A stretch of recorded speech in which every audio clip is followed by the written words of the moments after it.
Salut tout le monde, c'est Deep Francis. Aujourd'hui on se retrouve pour un nouvel enduro vlog. Donc premier enduro vlog avec cette moto là, c'est le petit 190 Biky Z2 qui marche bien. Donc voilà, petit enduro vlog comme vous pouvez demander, je vais parler un petit peu dans mes sondages, un peu de musique et je vais faire un petit truc de 10 minutes grand max je pense. Je verrai bien. Il y a eu d'autres demandes aussi, mais je ferai ça dans une prochaine vidéo, car je trouvais bien aussi de refaire un petit enduro vlog, ça avait manqué un petit peu. Ah, il y a un agriculteur qui est en train de déchaumer. Un petit enduro vlog, ça peut faire du bien. Donc voilà, sur ce, je jouais sur ces images, bonne vidéo. Bon les gars, en ce moment, je suis plutôt talus, sauf que mon pneu arrière est mort. Donc j'hésite. Surtout qu'il a bien plu, la moto est bien dégueulasse déjà. Je vais vous montrer ça. Ouais, j'ai posé le pied, c'était pas terrible. Ne vous inquiétez pas, c'est un champ d'herbe, il n'y a pas de souci. J'ai encore posé le pied. Bon, j'y vais un peu trop violent en fait. J'ai commencé ici déjà.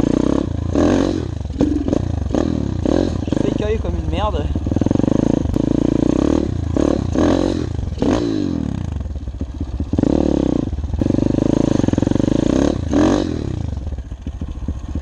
Est-ce qu'on se tenterait pas une petite descente en faisant un saut? Bon les gars, est-ce qu'on se monte ça? Je sais pas si je vous demande un certain nombre de likes pour mettre ça dans la prochaine vidéo. Parce que franchement là, c'est dur. Bon et on va le faire en live, on va voir si on se gamelle. Oh, c'était de justesse hein. Il y avait un trou, je l'ai pas vu, la roue avant a bloqué. Ah, les aléas du direct.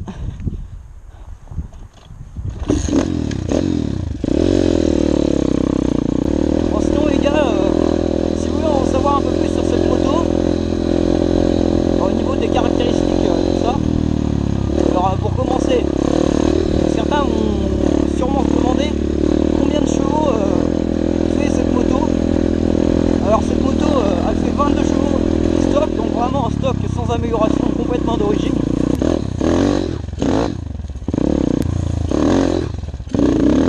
Franchement, sans vous mentir, hein, certains vont dire n'importe quoi, etc.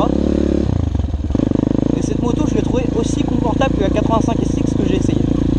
Et aussi puissante au niveau du ressenti de puissance. On ressent beaucoup mieux la puissance. La 85, c'est pas du tout la même utilisation de base, vu que c'est un 4 temps, mais la 85 par exemple, l'accélération est vraiment poussée d'un seul coup. Alors que sur cette moto, tu as vraiment de la puissance tout le temps, regarde. Là, je dois être en quatrième. La puissance elle arrive direct quoi. J'étais en troisième, j'ai passé la 4 entre deux. Là je suis en cinquième, voilà. Donc la puissance arrive vraiment tout de suite quoi. Mais bon, la puissance à bas régime est vraiment exceptionnelle. Le chemin, bon, on va passer dans le champ. Certains diront c'est pas bien, mais bon. Le champ est récolté et été déchaumé, donc c'est juste qu'il a replu par dessus, hein. Sinon vous verriez bien les chaumes, on voit très bien que ça a été déchaumé, c'est du comme ça.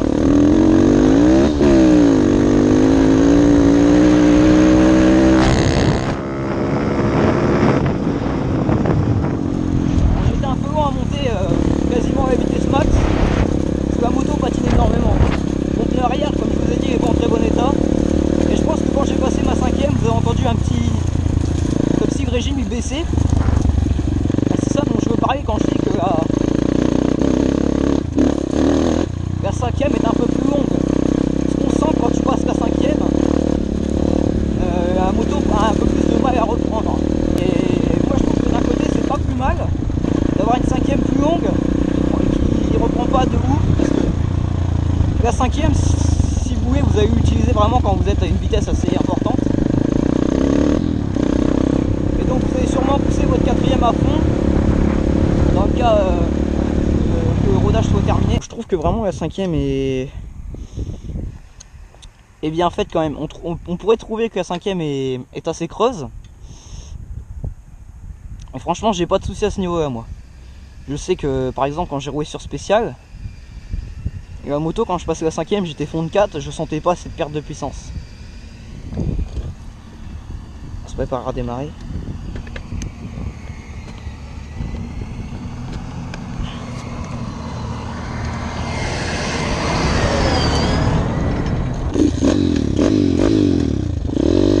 Ouais les gars, on se retrouve dans une petite forêt où je vais traverser pour remonter sur la route. Moi je viens de me mettre en deuxième, j'étais en première.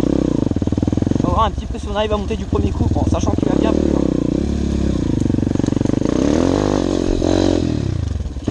On est monté du premier coup. Bon, la moto est quand même vachement puissante, hein. Je répète encore une fois. Là c'est pas une petite moto, vraiment 125 cm3. Non, c'est sûr qu'un 125 c'est plus solide je pense. Là on est vraiment sur une motocross les gars. On dirait pas comme ça. C'est pas parce que c'est marqué dirt bike que ça marche pas, hein. Au niveau des suspensions, on est vraiment des suspensions de cross. On a un moteur 5 vitesses comme motocross. Bon ça c'est qu'un détail, hein. Certaines motocross sont 5 vitesses. On a un filtre à huile, un radiateur d'huile. On a une ligne d'échappement d'origine avec un agrandissement pour avoir un peu plus de performance. On a une boîte à air. Et puis surtout on a une moto qui marche bien quoi. Si vous voulez sur terrain de cross, il n'y a pas de souci, là vous aurez aucun souci. C'est pas comme avec la petite 125 où vous auriez pu un peu galérer. Là c'est vraiment une moto qui commence vraiment à rentrer dans les grandes gammes de pit bike. Pour de la compétition c'est plutôt intéressant on va dire. Pour vous donner une idée un peu du potentiel de la moto, je vais essayer de faire un départ en deuxième. J'ai déjà fait quelques départs en deuxième ici il y a 15 jours. La terre est vraiment molle là par contre, hein, la forme ça va patiner, ça risque de... Donc départ en deuxième. La moto, quand ça patine, on va dire que la deuxième, il faut vite la changer en troisième quoi. Donc je vais vous montrer ça, vous allez voir.